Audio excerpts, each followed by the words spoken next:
Hello, welcome back to my haunted library. It's Regina. So, we're now in November. Had a wonderful October. Usually, this is the time of year where, of course, all writers, not all, but many writers do NaNoWriMo, and I have in the past 2 years.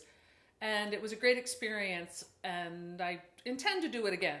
But I decided to not do it this year because I never finished the novel that I did at the last NaNoWriMo. Year went by and I kind of just shoved it in a drawer, so to speak, or a file on my desktop, and I would really like to get back and finish that book before I start something new. But in all honesty, this has been a very productive year for me writing-wise. I've written like 5 books, but not that one. So I want to finish it and I've got to get caught up. So for the next couple of months, I'm really trying to discipline myself to not start anything new, although I do have a few ideas cooking, which I can't wait to get to, but I'm kind of filing those away and focusing on finishing up the that novel, which is called Fashion Victims, which I will be getting back into in the month of December. I've set myself a goal to finish it by January, so we'll see. And it's almost done. It just needs to be finished, and then I have to edit it, which is the sucky part. And I'm editing a couple other books, so I'm just getting caught up. So for those of you who are doing NaNoWriMo, I wish you the best of luck, and I hope you get all your word count in. So I'm not doing NaNoWriMo, but I am doing Nonfiction November. So for that, I am reading a couple different things, all kind of related to what I'm already into. I'm doing a playlist on Gothic literature. I'm calling the Gothic Sensibility. So for that, I'm reading this literary criticism called Gothic, the New Critical Idiom by Fred Botting. It's a little dry, but does the trick. And then another book called Gothic, 400 Years of Excess, Horror, Evil, and Ruin by Richard Davenport Hines, which is another book about Gothic literature. So I'm reading those literary criticisms, and also, something a little more fun, I'm reading Stephen King's Danse Macabre, which is a book that came out in 1981, and it is Stephen King's take on the horror genre. He looks at his own influences as a lover of horror, what kind of got him into it, and it's focused on literature, but also television and films that from his generation that inspired him. So that I'm looking forward to. And then here's another book I got called Faces of Fear by Douglas E. Winter. And this is a book of essays about different horror writers. There's Clive Barker's in here, Peter Straub, V.C. Andrews, a bunch of other people. And this author is interviewing them, and they are talking about their early influences, why they're into horror.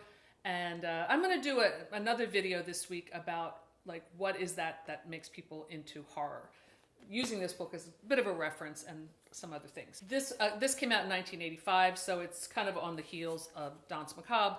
In fact, they kind of look nicely together. So that's my plan for Nonfiction November. I've got 4 books, which I think is probably enough, especially because the Davenport Hines book is very thick. So that is what I'm planning on reading. And then I wanted to give a little update about what I did read in October, which deviated somewhat from my TBR, but that's to be expected. So I did read a book called Inside Darkness by Sarah Scharnweber, and I hope I'm pronouncing her name correctly. I apologize if I got it wrong. She is a booktuber and authortuber that I follow. I really enjoy her videos. I'm going to link her page below. And I just like to kind of randomly read, especially horror books, by fellow booktubers and authortubers, people like me who are putting their work out there, independently published, self-published. And I really enjoyed this a lot. I gave it like 3.5, 4 stars. It's a fun kind of haunted house story, but it's really not that, with great characters.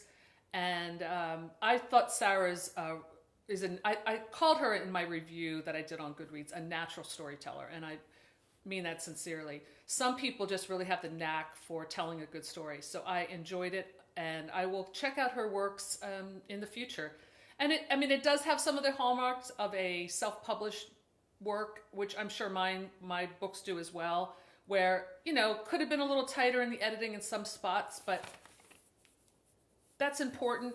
But what's more important is the story, and that's what she's got down. So I really was kind of pleasantly surprised. So good job, Sarah. I read Soul Eater by Dana Brookins. Both Batilda Belfry and I, Batilda's my alter ego sister from hell, we both read it and did not really like it. So that was one thing that Batilda and I did agree on.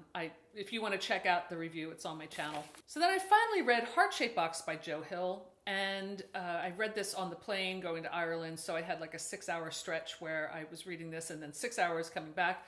So it was kind of a captive audience, and I'm glad I brought a good book with me. This is the second rock and roll themed horror book I read this year. And this one, there was We Sold Our Souls. I wrote a rock and roll horror book called Black Magic. So this was right up my alley. I totally enjoyed it. I mean, the only thing I would say that the main character, Jude, was a little hard to like, and his girlfriend, Georgia / Mary Beth, was a little hard to like.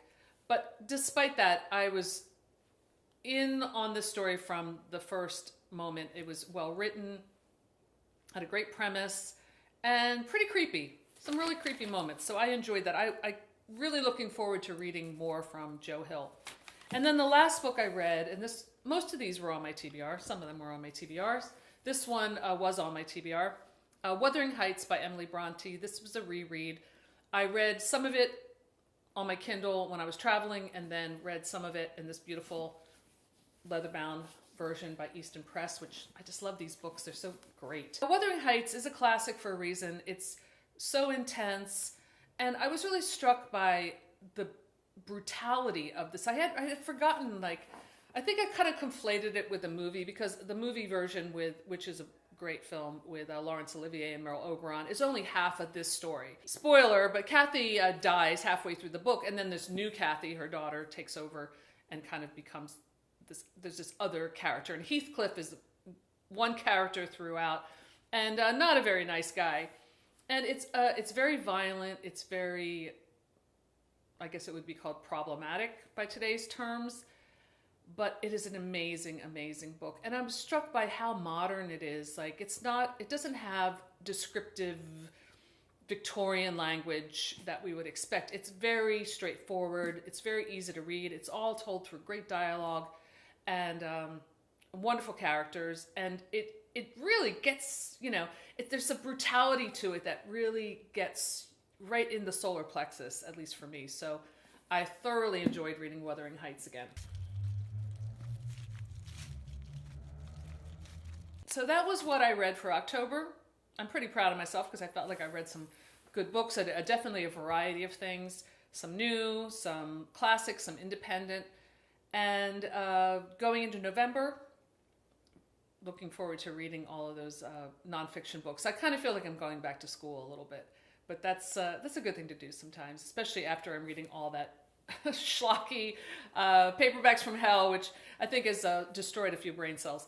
Anyway, that's all I have for today. So thanks for stopping by my haunted library, and I'll see you soon. Bye.